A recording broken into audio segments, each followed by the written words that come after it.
અહીં બેઠા બેઠા ઘણા લોકો કહેતા એ માયા ને મોહ ને બધું મૂકી દેવું જોઈએ ને આ કાંઈ સાથે આવે એમ નથી. એ પાછું બધું ભેગું કરીને જતા રહે.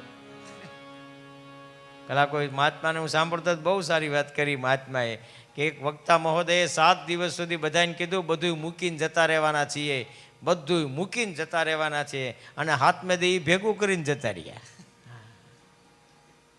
બહુ અઘરું છે.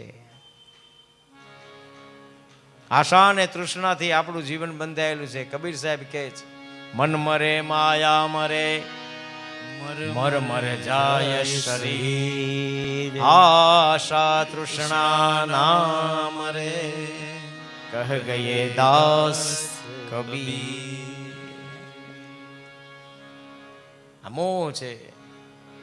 ફેસબુકમાં જેવી રીતે આપણે ફોટો પોસ્ટ કરીએ એટલે તરત જોઈ લઈએ કેટલા લોકોએ લાઈક કર્યું, ઇન્સ્ટાગ્રામમાં જોઈ લે કેટલા લોકોએ મને પસંદ કર્યો, વોટ્સઅપમાં સ્ટેટસ ચડાવ્યું જોઈ લઈએ કેટલા લોકો સુધી હું પહોંચ્યો. આ મોહના પ્રકારો જ છે. આપણે ફોટા પાડતા હોય તો બધા ફોટા, એમાં ઘણા ફોટાને ઝૂમ કરીને જોઈએ. આપણી આંખ બરોબર છે ને. ઘણા લોકો એમ ક્યાંક ફોટો મારો સારો ન આવે, આપણે જેવા હોય એવો જ આવે ને. એમાં કાંઈ ફોટા કાંઈ અલગ થઈ તો આવે. કેમેરાવાળાની કરામત હોય ને કદાચ એમાં આપણને નવા બનાવી દે થોડીક વાર માટે, જેમ બ્યુટી પાર્લરવાળા આપણને બનાવી દે છે. એ તો ક્યાંથી એ મોહ છે. મોહના પ્રકારો કાંઈ એક નહીં, ઘણા બધા પ્રકાર છે. ડૉક્ટરે ના પડ્યો ગળ્યું ખાતા નહીં, છતાં અડદિયો જોયા પછી જીવ ન રહે, મોહ જ છે.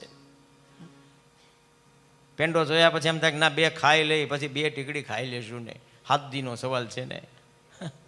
એ મોહ છે. મોહના ઘણા બધા પ્રકાર છે.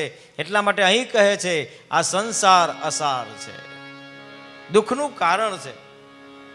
હે પિતાજી, એટલા માટે તમને સમજાવીએ છીએ, પુત્રને પરિવાર ક્યાં સુધી છે? જ્યાં સુધી શરીરમાં જીવ છે. એટલે તો વાનપ્રસ્થ કહ્યું.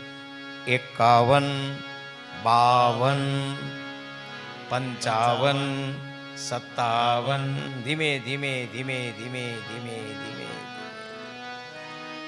બધું જોડતું જવાનું. પણ થાય કેવું, નિવૃત્ત કરે સરકાર, પછી પ્રવૃત્ત થઈ જઈએ.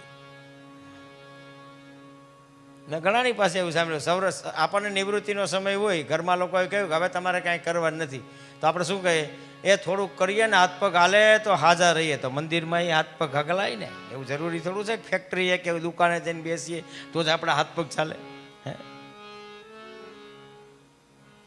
અમે શંકર ભગવાનના મંદિરે ગયા તો દાદા કહેતા હતા કે હું અહીંયા સવારમાં આવી જાઉં. શંકર ભગવાનની જે થાય સેવા કરીએ, એમાં હાથ પગ તો હાલે જ છે ને. આપણે બહુ અઘરું છે. પણ અહીં પિતાજીને સમજાવે છે, હે પિતાજી, આ પુત્રને પરિવાર જ્યાં સુધી શરીરમાં જીવ છે ત્યાં સુધી છે. મુચ જ્ઞાનમ પ્રજારૂપમ મોહતો નરકે ગતિ નિપતિષ્યતિ દેહો અયમ સર્વ ત્યક્ત્વા વનમ. આ શરીર 3 વસ્તુનું બનેલું છે. આમાં અસ્થિ છે એટલે હાડકા છે, આમાં માંસ છે, આમાં રુધિર છે. એટલા માટે હે પિતાજી, આની અંદર વૈરાગ્ય લાગવો જોઈએ. વૈરાગ્ય રસિકો ભવ ભક્તિ નષ્ટ.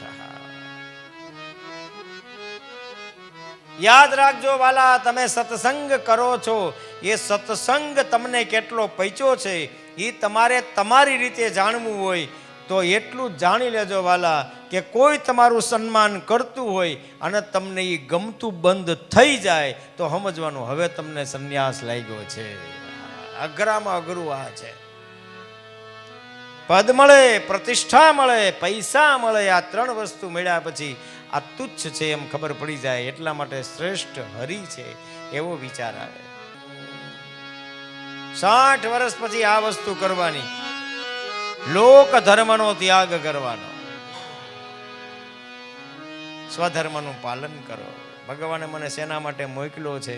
3 વસ્તુ 60 વર્ષ પછી આપણને પૂછવાની. હતો તું ક્યાં, આવ્યો છે ક્યાં, અહીંથી ક્યાં જવાનો આમ તો રોજ પથારીમાં બેઠા પછી પૂછવું જોઈએ ભગવાનને,